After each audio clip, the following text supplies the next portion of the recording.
Hey, what's up, everybody? Everybody's got that neighbor that's either just a complete asshole for no reason or just annoying as hell. And for me, in my old neighborhood, it was the neighbor that was just an asshole. And I remember he was always on some fuck shit, just mad at the world. So I was at his house and I was hanging out in his driveway with one of my friends, Tyler, and then his two twin daughters, brunettes, so cute. I had the biggest crush on them for years. So I was hanging out with them, talking to them, and the dad comes out and he's like, I don't want you guys hanging out here. And I was just like, why? What did we do? He's like, I don't want you guys hanging out here, go somewhere else. But he wouldn't let his daughters come with us. He was just like, nope, girls get inside. And we're just like, what the fuck are you on right now? Like, stop tripping all the time.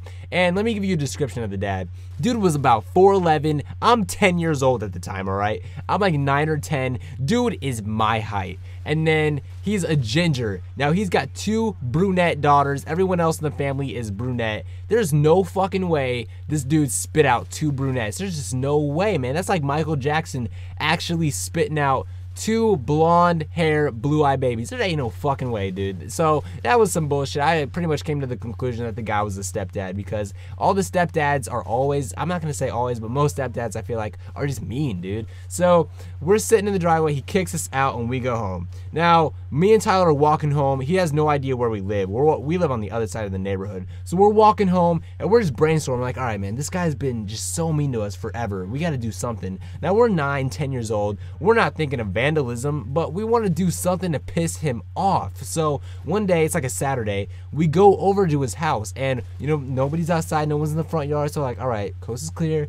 walk around on the side of the house, peek our head around the corner, nobody's in the backyard. So nobody's in the backyard, nobody's home. So what we decide, we're just sitting there brainstorming. Now, like, we didn't want to vandalize anything because we were scared. It wasn't like that because we still had crushes on the girls and we didn't want to ruin their house. But what we did to piss the dad off, we started rearranging all of their furniture. Their house was on a creek and it was in like a wooded lot, all right? So their whole backyard, it just for miles went on wooded area. There was a creek and it was just perfect. There was a trail. So what we did was started rearranging all of their furniture in the creek. So we got the patio table and I'm like, Tyler, get on the other side of this table. 1, 2, 3, lift. We just started carrying it all the way up over to the creek and we set it in the center of the creek. And then we got all the patio chairs that surrounded the table, set them out perfectly around the table, all nice and neat. We got a vase. There was a vase and we put it on the table. We got their fire pit. We got the fire pit with all the surrounding chairs, all of that decoration, set up everything in the fire or in the creek. So like it was basically like their whole backyard just moved into the creek. It was perfect. So there was one last piece of furniture and it was the bench. And there was this bench that was up against their house. And I was like, Tyler,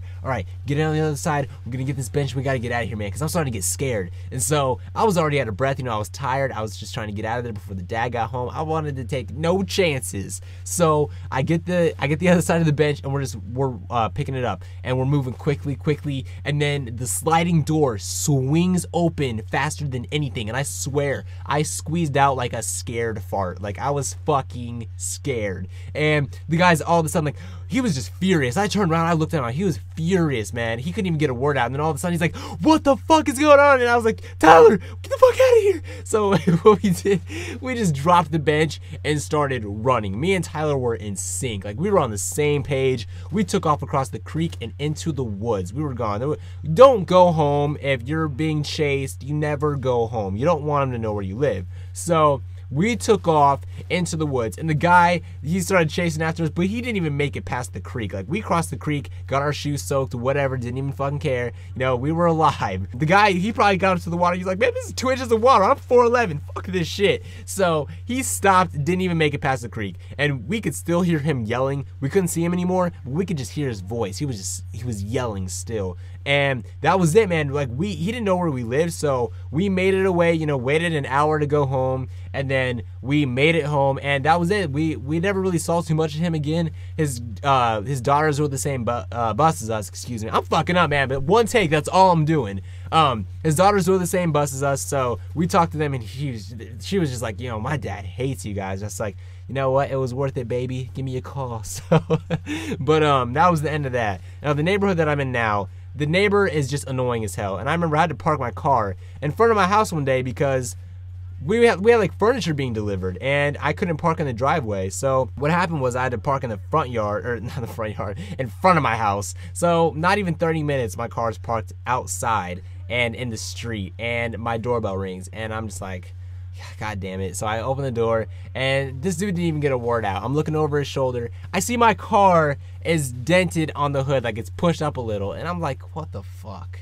What happened? And he's just like, I'm sorry, man. I didn't see it. I ran into your car, and I was just like, dude, you realize you hit a parked car, you fucking moron. But it took me a while to get my insurance money. But guys, if you enjoyed this story, please sure to leave it a like. And if you're new, subscribe. Until next time, I'm out of here. Through the fire, smoking, broken rebel. Walks the secret life, bulletproof and bulging muscle. Death defying, highest flying over trouble. Can you